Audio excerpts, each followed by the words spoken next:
네, 지난주 곽상도 전 의원 아들의 50억 원 퇴직금, 또 김건희 여사가 연루된 주가 조작 재판 결과가 나왔죠. 이와 관련해 더불어민주당은 이른바 쌍특검을 추진키로 했지만 넘어야 할 산은 많아 보입니다. 한 주간 주요 정치 이슈 오승용 킹핀 정책 리서치 대표와 말씀 나누겠습니다. 어서 오세요. 네, 안녕하십니까. 어제는 민주당 박홍근 원내대표, 오늘은 국민의힘 주호영 원내대표가 국회에서 각각 교섭단체 대표 연설을 했습니다. 어떤 메시지들이 있었는지 먼저 정리해 주시죠. 일단 한마디로 니타시오 공방이었다라고 정리를 할 수 있을 것 같습니다. 민주당은 기승전 윤석열이라고 정리할 수 있을 것 같은데요. 검찰에 의한 자의적인 정치적 수사가 판을 치고 있다라고 언급했고요. 민생, 경제, 외교, 안보, 안전, 인사 참사까지 윤석열 정부의 5대 참사는 지금도 진행 중이라고 날선 비판을 했습니다. 이와 반해 국민의힘은 내로남불 민주당, 문재인 민주당 정권 5년 전체가 내로남불의 역사였다라는 얘기를 했었고요. 절대 다수 의석을 가진 민주당의 폭거로 우회민주주의가 급격히 붕괴하고 있다라는 그런 이야기도 나왔습니다. 일단 앞서 얘기 드렸지만 민주당이 쌍특검 카드를 꺼내 들었습니다. 하지만 이게 지금 민주당 단독으로는 처리하기 어려운 상황이지 않습니까? 네, 그렇습니다.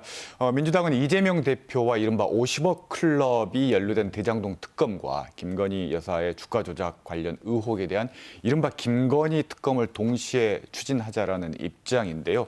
이 법사위를 통해서 이른바 패스트 트랙을 추진하려면 11명이 확보돼야 되는데 현재 10명밖에 안 돼서 여의치 않고요. 본회의에 직접 상정할 경우 180석의 의결 정족수가 필요한데 지난번 이상민 탄핵 당시 최고 의석이 179석이어서 수적으로 좀 여의치 않은 부분들이 있을 것 같습니다.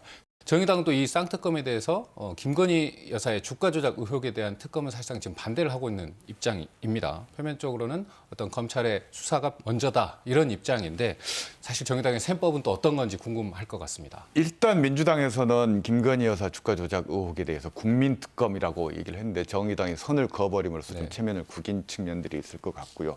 아마 이런 정의당의 행보에는 과거 조국 사태에 민주당과 보조를 맞춤으로써 총선, 대선, 그리고 지난 지방선거까지 참패했던 정의당의 현실 인식이 있는 것 같고요. 이번 기회에 정의당의 정체성을 확립해야 된다라는 그런 당내의 목소리가 강하게 반영되어서 이런 결정들이 나오고 있는 것 같습니다. 그렇다면 또 일단 검찰이 빠르면 이번 주 중으로 이재명 대표에 대한 구속영장을 청구할 거다 이런 견해들이 지금 나오고 있습니다. 근데 민주당이나 이재명 대표가 결국 이 불체포 특권에 대해서 먼저 내려놓을 수 있겠냐 이런 또 의구심들도 있는 게 사실이지 않습니까? 송영길 전 대표의 양보를 얻어내서 개항 의뢰 출마했던 것도 결국은 불체포 특권을 확보하겠다라는 것이 이제 이재명 현 대표의 생각이었던 거고요.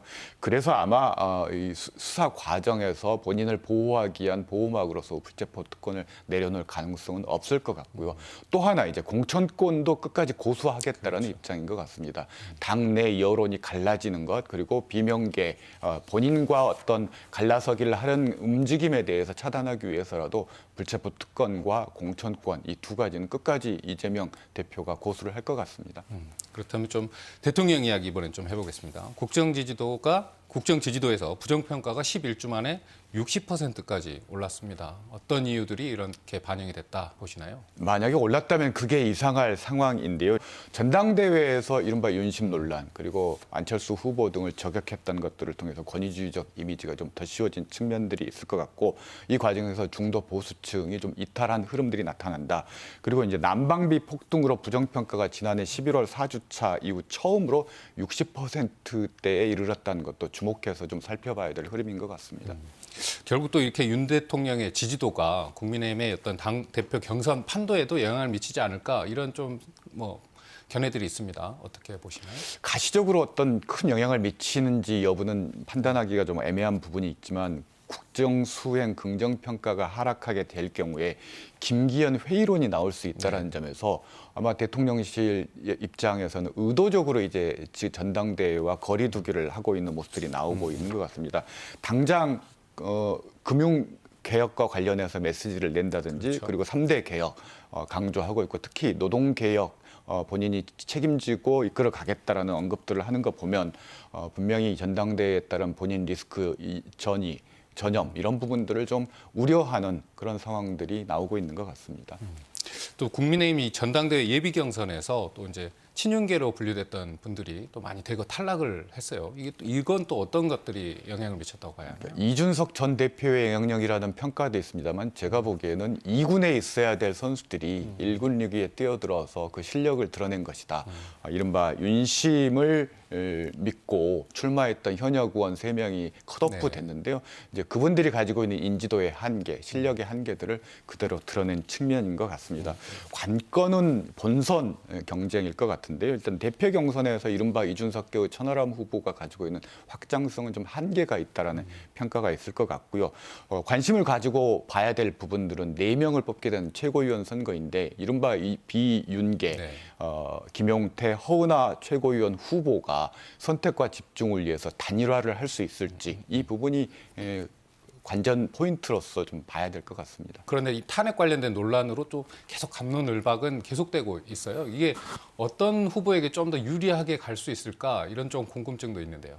이 윤 대통령 탄핵 발언을 했다라는 것은 그만큼 상황이 좋지 않다라는 반증일 수 있다라는 겁니다. 그래서 단기적으로 분위기를 환기시키면서 공포 마케팅의 효과가 나타날 수는 있겠습니다만 근본적으로 국민의힘 당원들이 가지고 있는 의구심이 있습니다. 내년 총선 적어도 50여 곳에서 3%포인트 이내의 박빙승부가 펼쳐지는데 과연 내가 출마했을 때 우리 당 후보가 출마했을 때 김기현의 지원 유세로 승패를 전환시킬 수 있겠는가라는 근본적인 회의감을 저는 희석시켜주긴 어려울 거라고 봅니다.